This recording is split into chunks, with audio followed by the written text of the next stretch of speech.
Pai do Senhor, amados, nesta manhã daremos início à lição de número 5, o Espírito Santo na Nova Aliança, a lição de hoje, pela qual nós iremos ministrar a vida dos irmãos, amém? Vamos lá, texto bíblico básico, Atos capítulo de número 13, versículo de número 2 ao 6 e do 9 ao 12. Me acompanhem na leitura. E servindo eles ao Senhor e jejuando, disse o Espírito Santo: Apartai-me a Barnabé e a Saulo para a obra que os tenho chamado. Então, jejuando e orando, e pondo sobre eles as mãos, os despediram. E assim estes, enviados pelo Espírito Santo, desceram a Seleucia e dali navegaram para Chipre. E chegados a Salamina, anunciavam a palavra de Deus na sinagoga dos judeus, e tinham também a João como cooperador. E havendo atravessado ele até Pafos, acharam certo judeu mágico, falso profeta, chamado Bar-Jesus. Todavia Saulo, que também se chamava Paulo, cheio do Espírito Santo, e fixando os olhos nele, disse: Ó filho do diabo, cheio de todo engano, de toda malícia, inimigo de toda justiça, não cessarás de perturbar os retos caminhos do Senhor? Eis aí, pois agora contra ti a mão do Senhor, e ficarás cego, sem ver o sol por algum tempo. No mesmo instante a escuridão e as trevas caíram sobre ele, e andando à roda buscava quem o guiasse pela mão. Então o procônsul, vendo o que havia acontecido, creu maravilhado da doutrina do Senhor. Amém? Amados, nós vemos aqui já nesse princípio, nesse texto, né, bíblico aqui, nós já vemos aqui a atuação do Espírito Santo de Deus, né, nos vocacionando aos homens do Senhor. Nós vemos no versículo de número 2, disse o Espírito Santo, não é isso? Né? Vai dizer, né, disse o Espírito Santo, ou seja, a comunicação que se deu através dos profetas a eles, né, foi manifestada através do Espírito Santo de Deus. E vemos no versículo de número 9 também, cheio do Espírito Santo de Deus. O que é ser cheio do Espírito Santo de Deus? Né? Nós vemos ali o texto dizendo que Paulo estava cheio do Espírito Santo de Deus, ou seja, tomada pela iniciativa de Deus, do Espírito Santo, não é isso? Paulo foi tomado, né, pelo poder, pela iniciativa do Espírito Santo, ou seja, o condutor ali já não era Paulo, mas sim o Espírito de Deus. Ou seja, nós vamos ver nessa lição de hoje que todo o condutor de toda a história da igreja, de toda a história do Novo Testamento, da Nova Aliança, né, é, dada sobre o Espírito Santo de Deus. E é isso que nós iremos falar, né, neste dia de hoje, né, neste domingo, pela qual nós iremos falar a respeito da EBD, de lição de número 5. Vamos lá, texto áureo. E eis que sobre vós envio a promessa do meu Pai. Ficai, porém, na cidade de Jerusalém, até que do alto sejais revestidos de poder. Nós vemos aqui a promessa do Pai, a promessa de Deus. Jesus está falando da promessa do Pai, ou seja, né, ficai, né, na cidade até que do alto sejais o que? Revestidos. Ou seja, sejais o que? Capacitados, né, para a comitiva, para a boa obra, para aquilo que Deus tinha para eles, não é isso? Né? A missão pela qual seria entregue a vida deles, a missão pela qual estava designado o caminhar deles, dependia exclusivamente daquilo que iria acontecer posteriormente sobre a vida deles. E esse posterior, meus amados, é o Espírito Santo de Deus. E nós vamos ver, né, que eles deveriam ficar caladinhos, quietinhos onde estavam, para que assim então, né, no tempo certo, no tempo de Deus, né, na hora certa, eles fossem o quê? Revestidos, né, revestidos para aquilo que viria posteriormente e pelo qual nós iremos falar a partir deste momento, que é o quê? Que é a atuação do Espírito Santo no Novo Testamento, o Espírito Santo dando continuidade à obra de Cristo, dando continuidade à aliança pela qual o Senhor Jesus, né, instituiu, né, colocou sobre todas as nossas vidas, sob a graça, né, que nos foi permitida pela misericórdia de Deus. Amém? Mas vamos lá. Palavra introdutória desta manhã. A Bíblia Sagrada foi integralmente redigida sob a inspiração do Espírito Santo. Vejamos então um pouco dessa revelação tão sublime que as Escrituras nos têm dado sobre a terceira pessoa da Trindade. Neste ponto, meus amados, nós temos que entender, é importante nós sabemos o quê? Que a presença do Espírito Santo ela é efetiva em ambos os testamentos, seja no Antigo ou seja no Novo, a presença, a atuação do Espírito Santo de Deus, ela é efetiva. Porém, no Novo Testamento, ela é apresentada com mais clareza, né? De uma forma mais ampla, né? De uma forma mais aberta. Né? Nós vamos ver que nós temos 261 referências do Novo Testamento falando do Espírito Santo contra 25 do Antigo Testamento. Mas isso, meus amados, não, né, torna o Novo Testamento como muito especial acima do Antigo Testamento, amém? De forma nenhuma, toda a Bíblia, né, ela é feita e escrita por homens, né, ela é introduzida por Deus e transferida aos homens através do Espírito Santo de Deus. Todos aqueles que escreveram acerca da vontade de Deus, escreveram por intermédio do Espírito Santo. Eles foram vocacionados pelo poder do Espírito Santo de Deus, né? A sua participação e presença são notadas, e isso é importante, do primeiro ao último capítulo, porque nós vamos ver em Gênesis capítulo 1, versículo de número 2, o Espírito de Deus, ou seja, está dizendo lá no capítulo 1, verso 2, que o Espírito de Deus pairava sobre as águas, ou seja, no início de todas as coisas, no Bereshit, da formação, no princípio, nós vamos ver o quê? Nós vamos ver que o Espírito de Deus pairava sobre as águas. E vamos ver, meus amados, quando nós chegamos lá no final do livro da Palavra de Deus da Bíblia, Apocalipse 22, 17, vai dizer o quê? O Espírito e a noiva dizem, vem. Aquele que ouve, diga, vem. Ou seja, nós iniciamos, né, o capítulo 1 falando acerca do Espírito Santo, e encerramos o capítulo de 22 do Apocalipse falando do Espírito Santo, ou seja, do princípio, né, meio e o fim, estamos falando da atuação do Espírito Santo de Deus, não é isso? Mas vamos lá, vamos falar agora a respeito da atuação do Espírito Santo no Novo Testamento, da atuação dele, né, no Novo Testamento, pontos importantes nós iremos citar, eu irei citar aqui agora, né, de uma forma rápida para que os irmãos tenham um entendimento e deem continuidade, né, com as suas revistas. Mas vamos lá. Existe uma abundância de referências ao Espírito Santo nos evangelhos, como os 4 relatam que o Espírito desceu sobre Jesus após o seu batismo, em Mateus 3,16, Marcos 1,10, Lucas 3,22 e João 1,32. Além disso, ele atuou na vida de João Batista, Lucas 1,15. Gerou Jesus, 1,35, ungiu o Mestre, Lucas 4,18 e 19. Guiou o Filho de Deus, Mateus 4,1. Conduziu o Cordeiro de Deus ao sacrifício por nós, Hebreus 9,14. E ressuscitou depois de tudo, Romanos 8,11.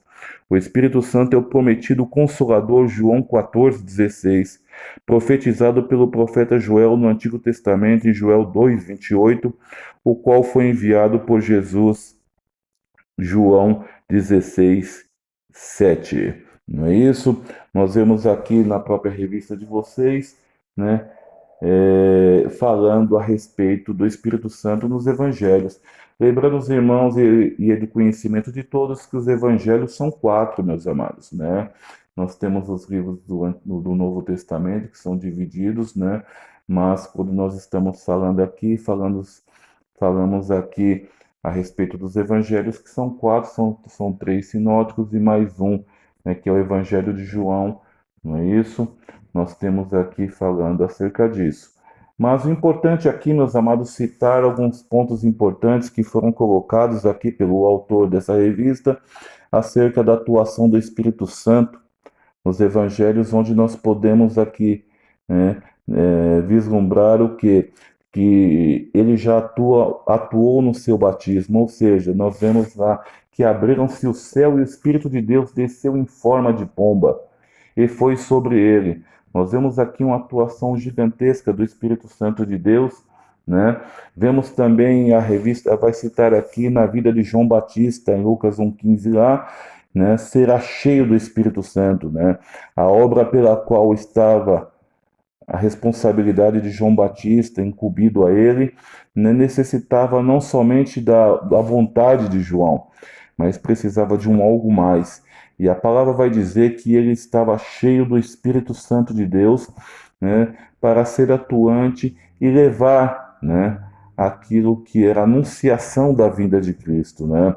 Vai dizer também, se voltarmos anteriormente ao batismo de Jesus, vai dizer lá em Lucas 1:35, né, que gerou Jesus, né? Maria vai indagar o Espírito Santo a respeito de que forma ela poderia gerar um filho se não fosse de uma forma natural, ou seja, coabitando com algum homem.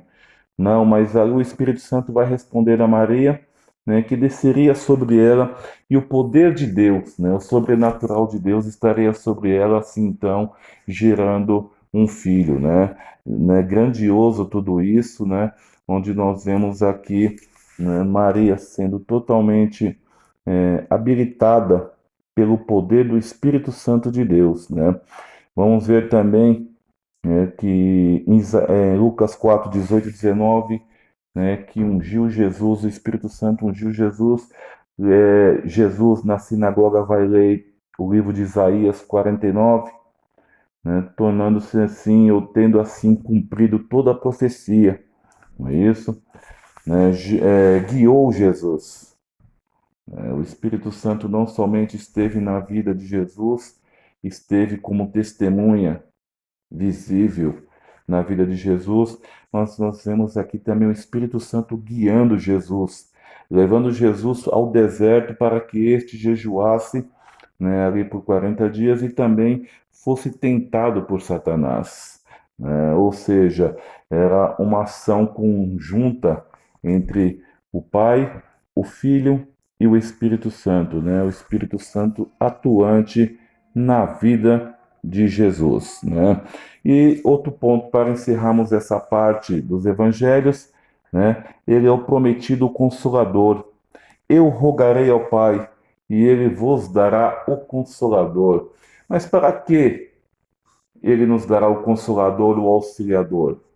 O consolador auxiliador, meus amados, ele virá sobre nossas vidas com o intuito do quê?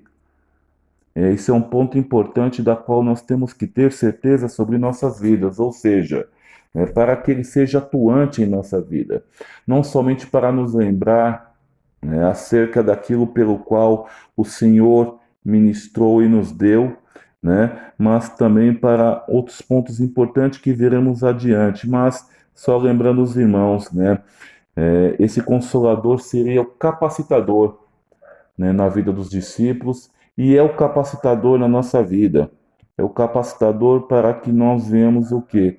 Levar adiante os propósitos de Deus, a anunciação do reino de Deus, né? Para que nós tenhamos estratégias, não de nossa parte, mas que nossas estratégias venham do céu, né? Venham da parte de Deus, né? Então isso é importante para nós e nós vemos a atuação aqui do Espírito Santo atuando nos evangelhos, né? Consolidando, confirmando, né? A vinda, o nascimento, a anunciação, as promessas, né? A respeito do Messias, do ungido, e dando continuidade, né? Na promessa de um consolador para que este, né? Estivesse conosco. Vamos lá, dando continuidade O Espírito Santo no livro de Atos. Logo em Atos 1:2 somos informados de que Jesus deu mandamentos por intermédio do Espírito Santo aos apóstolos.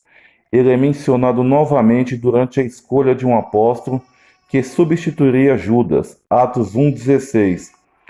Atos 2 é um marco sublime, pois narra a descida do Espírito sobre os cristãos reunidos no cenáculo no dia de Pentecostes. Nos relatos seguintes desse livro, temos a operação sobrenatural do Espírito Santo na vida dos apóstolos, Atos 2:43, e sua capacitação aos cristãos para a expansão e a edificação da igreja, Atos 6:10. Nós vamos ver, meus amados, no livro de Atos, temos o Espírito Santo na continuidade no ministério de Jesus, né? Ou seja, atuando em harmonia com o homem, né?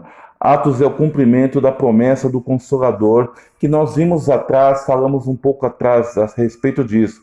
Atos é o cumprimento da promessa do Consolador através do Espírito Santo. E os apóstolos são capacitados, e do início capacitados, né, a trabalhar desde o princípio, né, dando início à expansão da igreja. Atos é importante.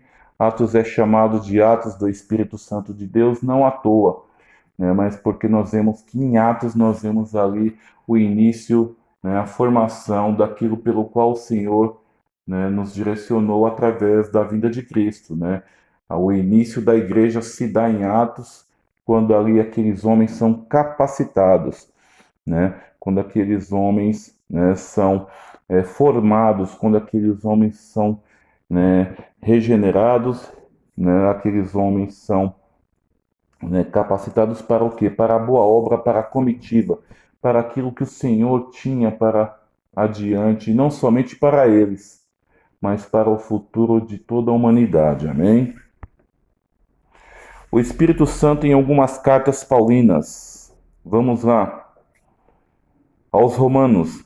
Na rica epístola aos Romanos, Paulo nos apresenta o espírito de santificação.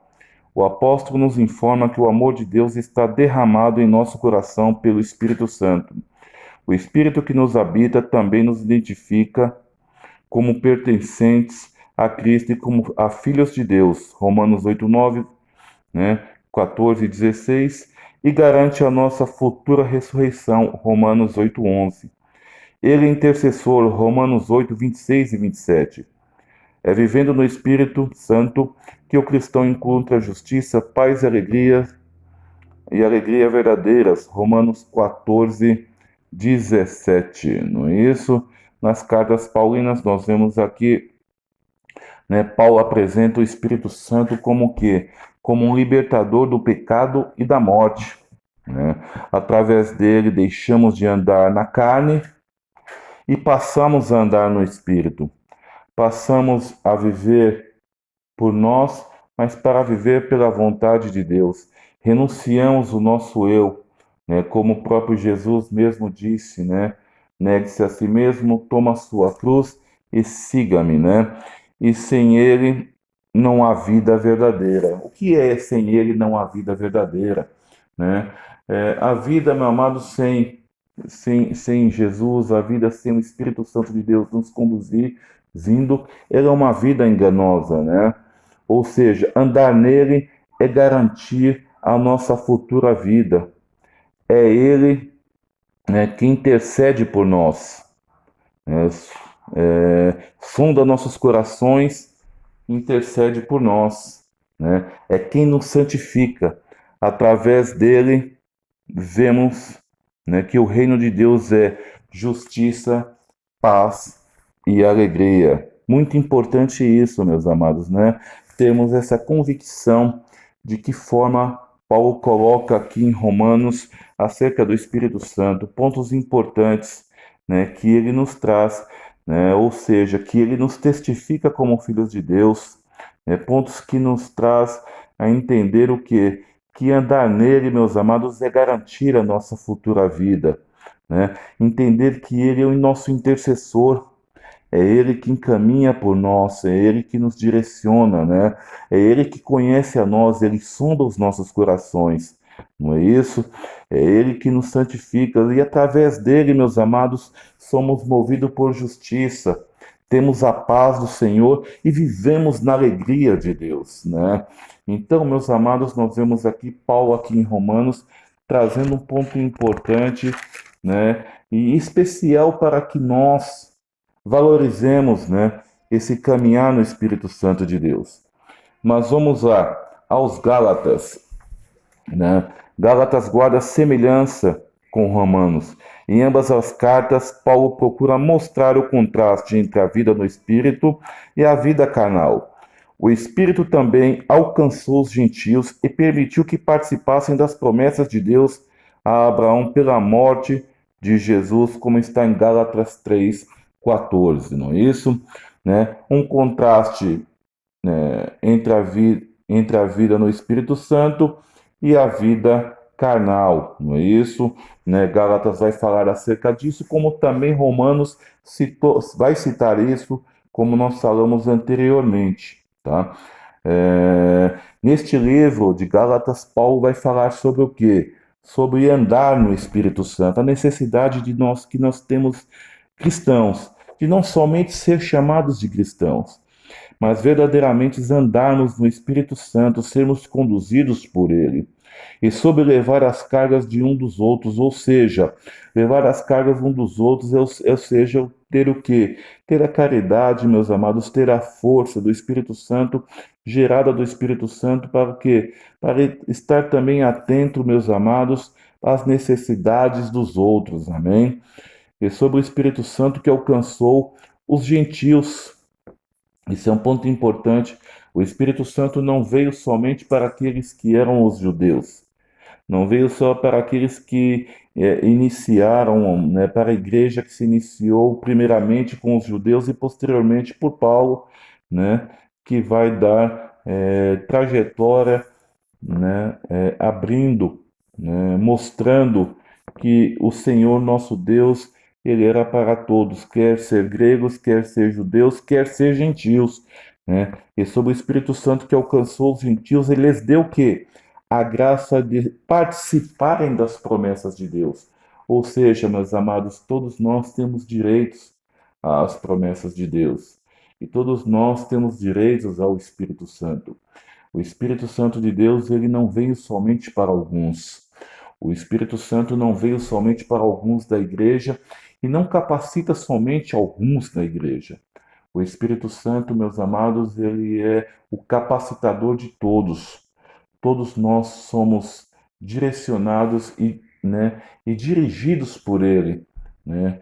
Quer ser um membro, quer seja um obreiro, quer seja um pastor. Ninguém tem mais o Espírito Santo que o outro. Todos nós temos o Espírito Santo de Deus. A diferença, meus amados, pode estar em que maneira e de que maneira você permite que o Espírito Santo atue na sua vida. O quanto você se abre para ele, o quanto você permite a sua atuação sobre a sua vida, né? O quanto você anda por ele e o quanto você anda pela carne, o quanto você anda pelas coisas espirituais e o quanto você vive pelas coisas do mundo, né? Sabemos que em 1 João vai dizer que quem ama o mundo aborrece a Deus, não é isso? Então que, como aqui em Gálatas está mostrando, nós possamos viver, né, e sejamos participantes das promessas de Deus, né, que nós possamos também estar firmados nessas promessas do Senhor. Aos Tessalonicenses, essa epístola é uma das cartas mais pessoais. Nela, Paulo falou que, apesar da tribulação, os tessalonicenses desfrutavam a alegria que provém do Espírito Santo. Lá está em 1 Tessalonicenses 1,6. E ele também admoestou a igreja a ser zelosa, a fim de que o Espírito Santo, ou o Espírito, não fosse extinto com o envolvimento de imoralidades, como está escrito em 1 Tessalonicenses 5, do 14 ao 22, né? Nós vemos aqui que eles experimentaram o melhor ao se converterem de sua idolatria. Ou seja, quando nós, meus amados, abandonamos as velhas práticas, quando nós abandonamos as coisas seculares, né, aos velhos vícios, ao velho Adão, ao velho homem, e experimentamos o melhor de Deus, meus amados, né? Nós experimentamos o melhor de Deus através do seu Espírito, né? Começamos a visualizar e vislumbrar coisas pelas quais nós jamais imaginávamos, não é isso? Né? E nós vamos ver aqui também que o povo de Tessalônica, em meio ao sofrimento e à sua tribulação, receberam a palavra com a alegria do Espírito, né? Ou seja, eles foram receptivos à atuação do Espírito sobre a vida deles, não é isso? E isso nós temos que ter em nós, não é isso? Receber com alegria, né? Ter a alegria do Espírito Santo em nossas vidas, né? Transmitir a outras pessoas, não a minha, não somente a sua alegria humana, mas muito mais do que isso, né? Evidenciar através de você, através do que você é, a alegria do Espírito Santo de Deus, para que pessoas possam se inspirar em você, não é isso? Assim como Paulo vai dizer, sejais meus imitadores, assim como eu sou imitador de Cristo, não é isso? Outro ponto, precisamos ser, como está falando aqui, né? Ser zeloso, né? Ser zeloso. Uma das preocupações de Paulo acerca deste povo é que eles necessitavam ser zelosos, não é isso? Né? Para não, né, permitir que sobre eles vinham as práticas da imoralidade, para que a apostasia, né, da fé não viesse sobre eles, para que não gerasse dúvidas acerca daquilo que eles tinham conquistado, não é isso? Ou seja, nós precisamos, assim como o povo de Tessalônica, ser zeloso para que não se apague de nós o Espírito Santo de Deus, para que ele não venha se afastar de nós, para que ele cada dia mais ele seja mais atuante em nossas vidas. Amém? A Timóteo e a Tito. As duas cartas de Paulo a Timóteo são classificadas como pastorais.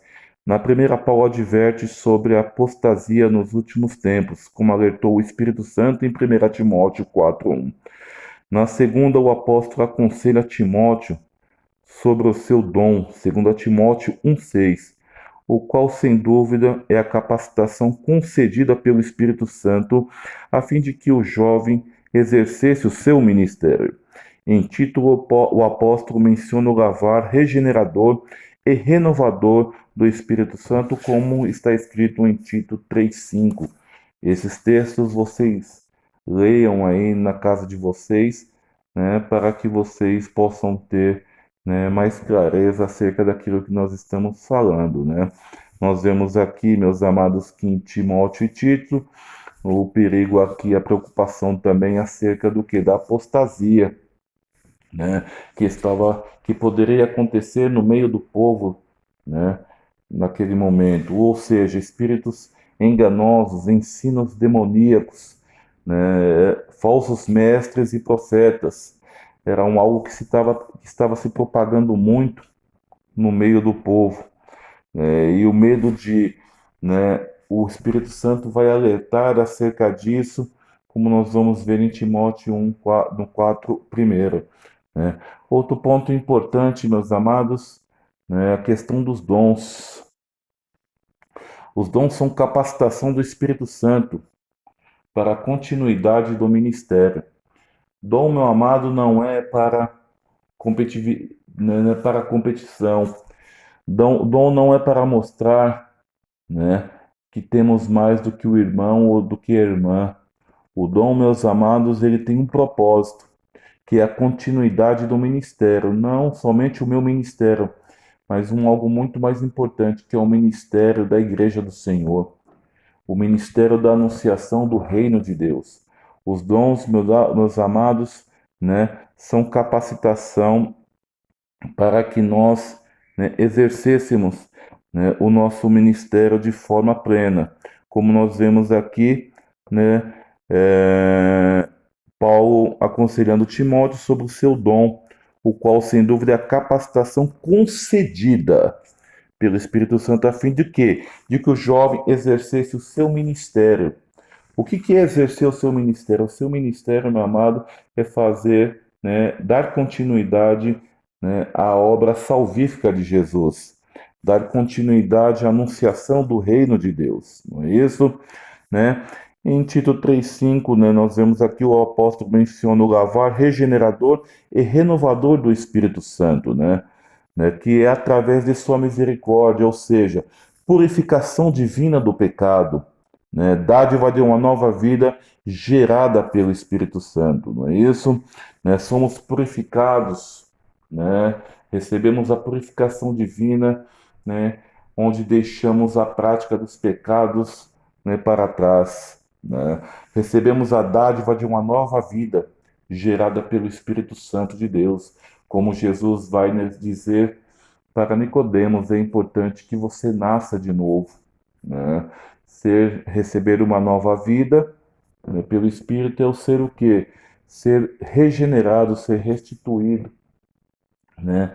Para que você possa ser, né, um instrumento nas mãos do Senhor, não para o seu propósito, né, mas para o propósito divino, para o propósito de Deus, não para dogmas humanos, né, não para vontades humanas, né, não para escritos humanos, não para decretos humanos, né, mas para verdadeiramente, meus amados, viver a vontade de Deus e fazer a vontade de Deus, né, fazer a vontade de Deus através de uma nova vida regenerada, gerada, né, e vocacionada pelo Espírito Santo de Deus.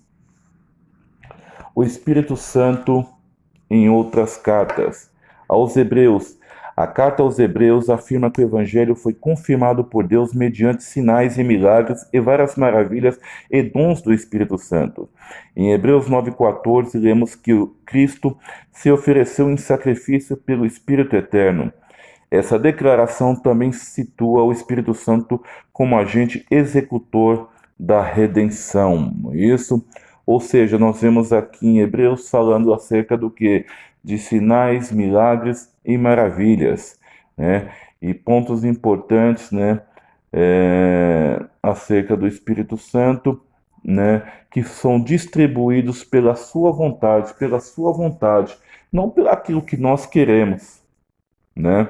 Ele age como o agente executor da redenção, né? Ele é o agente de toda a nossa vida. E o importante nós entendermos, meus amados, que é o distribuidor de todas as coisas. Ele é o agente pelo qual, né, é o executor, né, das funções pela qual é dada a nós. Não é isso? Na epístola de Pedro, em Pedro também há referência à ação do Espírito Santo na ressurreição. 1 Pedro 3,18, de cujas aflições participamos. Todavia, o sofrimento pela causa, pela causa cristã deve ser motivo de alegria para o cristão. Isso. Na epístola de Tiago. A carta de Tiago tem como tema a fé manifesta pelas boas obras. Para o autor, a vida espiritual tem de ser produtiva. Ao mesmo tempo, é uma vida que deve manter-se separada do mundo, né, e antagônica ao pecado. Ou cuidais vós que em vão diz a Escritura, o Espírito que em nós habita tem ciúmes. Tiago 4, do 4 ao 5. A verdadeira vida no Espírito não comporta parceria com o mundo, como está escrito em Mateus 6, 24 e em Isaías 42, 8. Né? Ou seja, meus amados, tanto em Pedro como em Tiago, né, juntando aqui os dois, nós vamos, ou seja, que devemos viver uma vida, né, de sofrimento por Cristo, né? Sobre este repousa o Espírito da glória de Deus, né? Ainda que nós venhamos sofrer por Cristo, né, temos que ter a certeza, né, que quando nós sofremos, quando nós nos entregamos, quando nós permitimos, né, e abrimos mão do nosso eu para vivermos a vontade de Cristo, né, para vivermos por Cristo, ainda que venhamos a passar por algumas situações adversas, né, temos que ter a certeza, né, que sobre nós, sobre estas pessoas que se abrem, que se dedicam, que se dispõem e que se entregam de maneira plena, sobre estes repousa o Espírito da glória de Deus. Não é isso? O Espírito Santo de Deus, a glória de Deus é manifesta sobre ele, né? Uma vida espiritual tem que ter frutos, né? Como nós vemos aqui na Epístola de Tiago dizendo, né? Uma vida espiritual tem que ter frutos. A vida no Espírito não compactua com as coisas do mundo. Ou seja, meus amados, né, você que vive uma vida cristã, você que vive uma vida, né, longe dos pecados, você precisa entender uma coisa, né, que a sua vida tem que ser produtiva. E de que forma ela é produtiva? Ela é produtiva, meus amados, quando você se permite primeiramente ser usado pelo Espírito Santo. Como foi dito anteriormente e mostrado, né, em outros textos do Novo Testamento, é Ele quem te vocaciona. É sobre Ele, é através dele, né, através dele que é o executor, que você receberá dons, que você receberá os atributos de Deus, né, para assim cumprir a missão, né? Talvez você possa ser um bom missionário, um bom ensinador, um bom ministrante, um bom evangelista, né? Talvez você seja, você não chegue a ser um pastor, um presbítero, um evangelista, mas isso não diz que você é menos ou que você tem menos atuação do que os outros. Não, pelo contrário, meus amados, né? O Espírito Santo não distingue cargo, ele não está atrás de cargos, né? O Espírito Santo atua na vida daquele, né, que se dispõe a ser produtivo para a obra do Senhor. Não é isso? A todo aquele que se dispõe, né, ele capacita, né, e dá, né, àqueles que buscam formas para que este seja atuante no ministério. Amém? Né? E é importante dizer que o Espírito Santo de Deus, a vida no Espírito, meus amados, não compactua com as coisas do mundo. Ou seja, meus amados, não há elo entre a vontade humana, entre as coisas que se mostram no dia a dia no mundo e aquilo pelo qual o Espírito Santo quer que nós sejamos, né? Não há como servir a dois deuses, como vai dizer o próprio Senhor Jesus Cristo, né? Ou há de agradar um e desagradar ao outro, não é isso?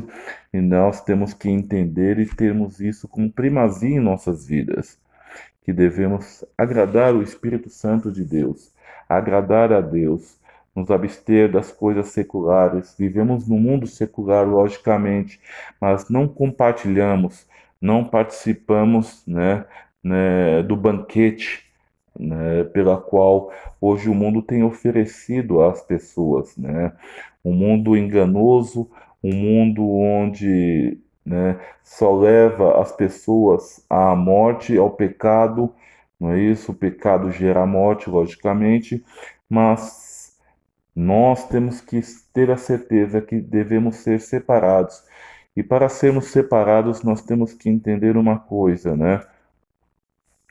Que nós precisamos, né, permitir que Ele seja atuante em nossa vida. Né? Como vai dizer a palavra, o Espírito Santo que nós habita tem ciúmes. Ele quer que nós sejamos dele.